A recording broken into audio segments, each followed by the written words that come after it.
Dober dan, drage moje dame, nepremagljive in gibanja spremembe vredne.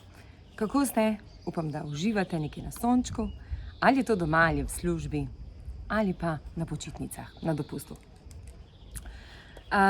Ena izmed tem, ki me je kontaktirala takrat Rebeka prvič za sodelovanje pri nepremagljivi, je bilo to, ali lahko pomagaš našim ženskam, da se znajo ovrednotiti, koliko so vredne. In vidim, da se to vprašanje marsikje pojavlja, ne vprašanje, da tudi v naših mislih. In glede na to, da se tudi sama sem se srečevala s tem in se nekatere tudi od mojih punc v gibanju srečujejo s tem, bi rada vam podelila nekaj nasvetov. Ali pa rečemo drugače, nekaj mojih življenjskih izkušenj. Ta je še boljša. In sicer, ko rečemo, ne cenim se dovolj, vam lahko povem drugače. Cenite se toliko, koliko je stranka pripravljena plačati za vas. Če je stranka pripravljena plačati za vas 100 enot, se vi cenite 100 enot. Če je stranka pripravljena 200 enot plačati, se cenite za 200 enot. Če pa želite priti iz 100 enot na 200 enot, se boste pa vprašali, kaj lahko naredim, da pridem iz 100 enot na 200 enot. Ja, to je največkrat se to dogaja, jaz vam lahko povem, to je tudi bila eden izmed mojih izzivov.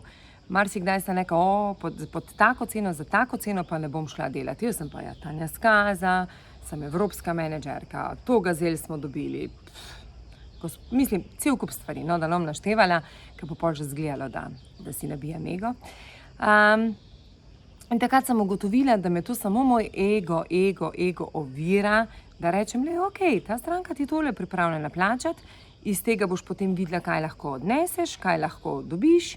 V vsakem primeru imate pa v prvi moji kolumni ovrednoteno, to pomeni orodja, kako si lahko ovrednotite svojo ceno. Ker pod ceno pa res ne morete iti.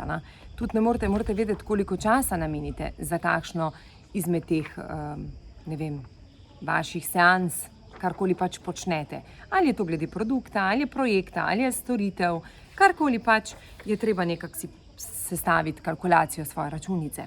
No, in zdaj bom opisala moja dva primera,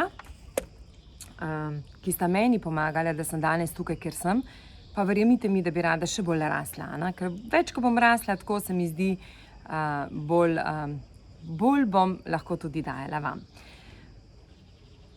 Vedno sem bila vesela feedbacka, ne glede na to, kje sem delala. Ali je bilo to v laboratoriju, v Tešu, ali je bilo v trgovini, ali je bilo tudi v lokalu, ko sem delala, v zlatarni. Vedno sem bila željna feedbacka. Zdaj, eni feedbacki so bili kritični, kot močna kritika. Drugi so bili pa takšni, da so mi rekli, lahko bi pa to mogoče majčkeno drugače naredila. Moram priznati, da vsaka kritika me je zelo, zelo bolela, ampak zavedala pa sem se, da samo s kritiko lahko osebnostno in tudi poslovno rastem. Zakaj? Ker sem si postavila željo, da želim biti ali da želim postati uspešna v poslu. Ali pa uspešna v življenju, kjerkoli pač je. Je to na osebni poti ali je to na poslovni poti. Takrat po mojem nisem vedela, o čem govorim in sem mislila obe smeri. Vedno sem pa vedela, da si lahko uspešen v poslu, če si srečen doma. To pa sem vedela, že v mladih letih. No, in marsikje vidim, da ljudje zelo težko sprejemajo kritiko in da se ful visoko cenijo glih na tak način. Če se spomnim, v našem podjetju sem veliko dala na ljudi, ki imajo velike, dobre izobrazbe, prihajajo, so razni strokovnjaki, prihajajo iz krasnih podjetij in se reka, odkje je, dajmo ga mi zaposliti, kaj nam bo prinesel. Ampak lahko vam povem, da ni vedno tako. Nekdo, če je bil zelo dober v tem timu, ne pomeni, da bo v timu v drugem podjetju, ki ima drugačne vrednote, enako dober.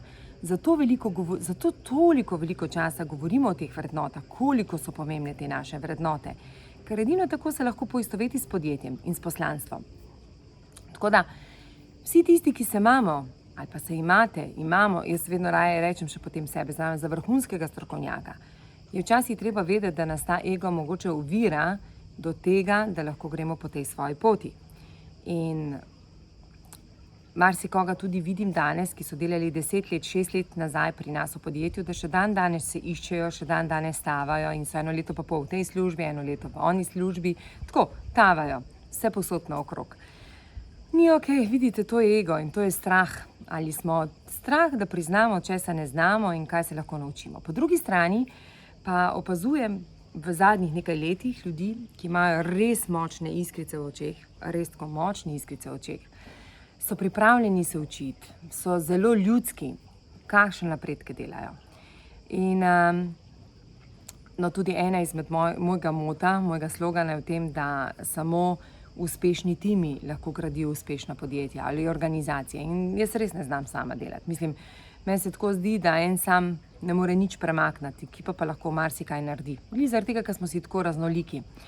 In gledam ljudi, ki so v našem podjetju samo imeli iskrice v očeh, ki so si dovolili slišati kritiko, ne skozi iskati slabe stvari pri vodjih, pri sodelavcih, ampak so iskali dobre stvari. In so rekli, ta je že to, temu se to pa to dogaja, so danes eni izmed najbolj uspešnih. In ne najbolj uspešnih po dodani vrednosti, tudi najbolj uspešni po teh, kako jim ljudje sledijo. In to je tisto, ki ti daje čisti dokaz, da so pravi vodje. Se strinjam, da veliko je takih vodij, oziroma neformalnih, mogoče kdaj vodij, ki so dokaj negativni in potem povlečejo še celo skupino, ampak se tam ni rezultatov in potem čez čas tudi določeni ljudje obupajo in rečejo, to ni za nas. No in zdaj, da končam s tem, to meni na kratko, kar sem želela povedati. V prvi kolumni imate ovrednoteno, kako si narediti kalkulacijo svoje cene, da veste, koliko je vreden vaš čas. In iskreno povedano, je še ena taka stvar, ko si marsikdaj rečemo, wow, jaz sem dobra tu, jaz sem dobra tu, jaz sem dobra tu. Nikoli ne veste, kdaj ste vi dobri. Ljudje morajo povedati, kje ste dobri. To sem tudi jaz počela, Nepotrebno. Ljudje naj povejo, kje ste dobri. Če rečem, ful sem dobra v tem pa v tem, naj nekdo drug pove to, da si res dobra, da se je res pokazalo, da si tam vrhunska in da znaš pomagati. Zato pa čim več testimonialov naj vam napišejo ljudje, naj vam povejo, kdo v resnici kako, kaj dobrega, kaj ni dobrega. Jaz moram priznati, da imam tudi rada, ko mi nekdo napiše, da se testimonial tudi glede knjige, tudi kako drugo povratno informacijo, da je mogoče za bolj to skupino, ne za ono skupino. Meni je krasno, da potem točno vem, kam lahko ciljam z mojo knjigo ali z mojimi delavnicami. Nekatere moje delavnice so mogoče za malo višji kader in potem točno vem, da nimam kaj predavati malo nižji, mislim, tem, ki so komaj začeli v službi in je treba totalno prilagoditi to vsebino. Tako, 4 točke, katere sem napisala za vas, evo spet takr na listu papirja, sedim na terasi, na moji terasi, v mojem krasnem domu. Se veste, da jaz vedno rečem, da imam krasne domove, krasen dom imam tudi na morju, res obdan v zelenju, z balkoni, s pravimi terasami, tako kot mora biti.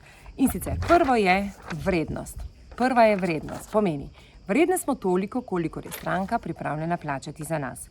Nič se ne bojte, če ste dan 100, boste drugo leto lahko 200, lahko da boste 300, 400. Samo dovolite si to spoznati, dobiti feedback od ljudi in bo boljše. Druga, vsak feedback je lahko vaša osebnostna in poslovna rast. Čisto vsak vam lahko reče. Ne vem, meni je rekla moja prijateljica zadnjič, Tanja, veš, da imaš drugačno energijo prej, ko si delala in danes? Sem rekla, absolutno, zato ker danes sem v svojemu biznisu in je to čisto drugače, kot pa takrat, ko si kot delodajalec v podjetju. In se strinjam, ampak mi je bilo zelo lepo slišati. Pomeni, da že imam bolj prijazno energijo za druge ljudi. Tretje, vsaj 5krat preizkusite, preden odnehate, ali tako kot Slovenci radi rečete, vržete puško v koruzo. 5krat. Ne morate enkrat nekaj probati in misliti, da ste uspešni. 5krat. In ta zadnja, zavedajte se, da samo v timu lahko delamo največje premike. Drage moje, krasno poletje vam želim in upam, da sem vam s tem videom pomagala, da boste se znali pravilno ovrednotiti, postaviti svojo vrednost in vedeti, koliko ste cenjene.